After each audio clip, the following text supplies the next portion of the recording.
सभी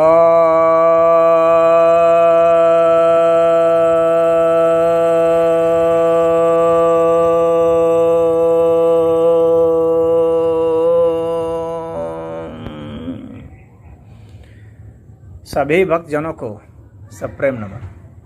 भक्तों, आज मैं आपके समक्ष नारद भक्ति सूत्र के छठे अनुवाक के 49वें सूत्र की व्याख्या करने जा रहा हूँ।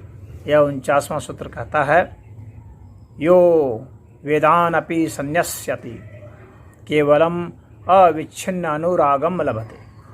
अर्थात जो शास्त्र, वेद शास्त्र के विधि निषेध, इन सब जो कर्म समूह हैं, इनका त्याग कर देते हैं और इष्ट के प्रति अविच्छिन्न रूप से, यानी बिना बाधा के वह अनुराग प्राप्त करते हैं, वह लाभ करते हैं, वे माया से तर जाते हैं। यहाँ पर नारद जी कहते हैं कि जो सामान्य साधक होते हैं वे विधि निषेध कर्मों में, अनुष्ठानों में लगे रहते हैं। जो वेद शास्त्र ने बताए हैं, स्मृतियों ने बताए हैं कि ऐसा करना चाहिए, वैसा नहीं करना चाहिए, यज्ञ कीजिए, हवन कीजिए, जप कीजिए, तप कीजिए, तीर्थ कीजिए, व्रत कीजिए, पूजा अनुष्ठान कीजिए। तो इन अनुष्ठानों में सामान्य साधक लगे रहते हैं और उनके लिए वह सही भी है, वो लगे रहते हैं। परंतु जब वे भक्त हो जाते हैं, भक्त में बदल जाते हैं, जब उनके भीतर में भक्ति भाव, प्रेम का उन्माद उठने लगता है, जब राम का नाम लिया, कृष्ण का नाम लिया, शिव का नाम लिया, दुर्गा का नाम लिया, तो रोमांच हो जाता है शरीर में और आंसू झरझर झरझर बहने लगते हैं।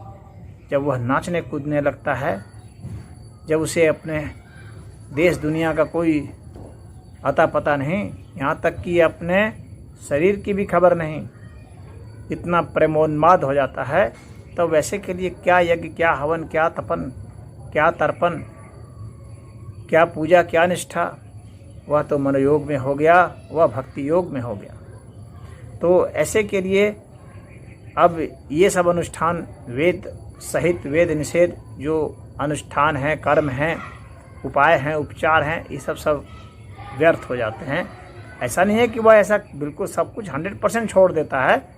कभी कभी लोग शिक्षा के लिए कर लेता है ताकि अन्य लोग इस चीज़ को करें, परंपरा यह जारी रहे। कभी कभी अपने खुशी से भी कभी कर लेता है, क्योंकि क्या भीतर क्या बाहर, तो ऐसा वह कर लेता है। परंतु जब वह रम जाता है, अपने में लीन हो जाता है, उस वक्त उसके लिए ये अनुष्ठान निरर्थक ही हो जाते हैं। और ऐसे ही लोग बता रहे हैं नारद जी कि तर जाते हैं, माया से तर जाते हैं, माया से पार हो जाते हैं, माया उनका कुछ बिगाड़ नहीं पाती। एक बहुत अच्छी कथा है कि पंपा सरोवर में राम और लक्ष्मण टहल रहे थे, तो एक कौवा था जो पानी का प्यासा तो था, पीना चाहता था, फिर भी नहीं पीता था। तो लक्ष्मण ने कहा, भैया यह पी क्यों नहीं रहा है?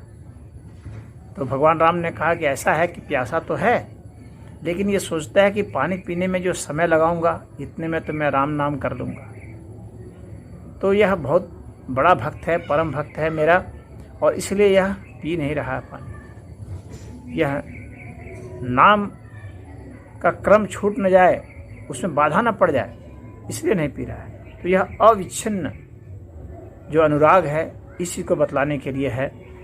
यह उस अनन्य भक्ति को बतलाने के लिए है जिसके विषय में कहा जाता है कि उस भक्ति को पाने पर ही माया से मुक्ति होती है और परम धाम को प्राप्त होता है, मोक्ष मिलता है, वैकुंठ धाम को साधक उपलब्ध हो जाता है, भक्त चला जाता है। हालांकि भक्त उसकी इच्छा तो नहीं करता, लेकिन चला जाता है। तो संध्या आदि जो तमाम तरह के हैं, और माला फेरना और तमाम तरह के जप करना, इन सब का कोई मतलब नहीं रह जाता है। शरीर में इतना रोमांच भर जाता है, वह नृत्य करने लगता है, गीत करने लगता है, भजन करने लगता है, भजन करने लगता है कि अब उसके लिए ये बाह्य जो पूजा हैं अब वे उतना महत्व नहीं रखते, या जो शास्त्र विधि पूजा है वो महत्व नहीं रखते। अब तो उसकी पूजा स्वतः प्रकट होती है, अब वह उन विधियों पर नहीं चलता। यानी मॉडल्ड जो अनुष्ठान बताए गए हैं पूजा के, उस पर वह नहीं चलता। इसका अर्थ यह नहीं है कि वह कभी भी नहीं चलता, वो चल सकता है, उसकी इच्छा पर है, लेकिन उस वक्त वह नहीं चलेगा जिस वक्त प्रेमोन्माद में है वह। उस वक्त वो कुछ भी कर सकता है, चल भी सकता है, नहीं भी चल सकता है। वो अपने आप में होश में नहीं है, उसको तो प्रभु चलाते हैं। वह माया से रहित होकर के स्वयं प्रभु उसके जरिए नृत्य करते हैं, स्वयं प्रभु उसके जरिए गाते हैं, स्वयं प्रभु उसके जरिए मंत्रोच्चार कराते हैं, स्वयं प्रभु उसके जरिए अनुष्ठान कराते हैं। तो वह इन सब से मुक्त हो जाता है। वो कहता है ये संसार भी प्रभु का और ये संसार ही प्रभु है। तो उसे इस संसार से कुछ लेना देना नहीं है। उसे तो वह समग्र अस्तित्व जो है, वो अनंत अस्तित्व जिसको कि वह प्रभु समझता है, उसी से लेना देना है। इसलिए उन छोटे छोटे जो स्तर हैं उनसे वह मुक्त हो जाता है। तो यही यहाँ पर नारद जी हमें बतलाना चाह रहे हैं। ओम।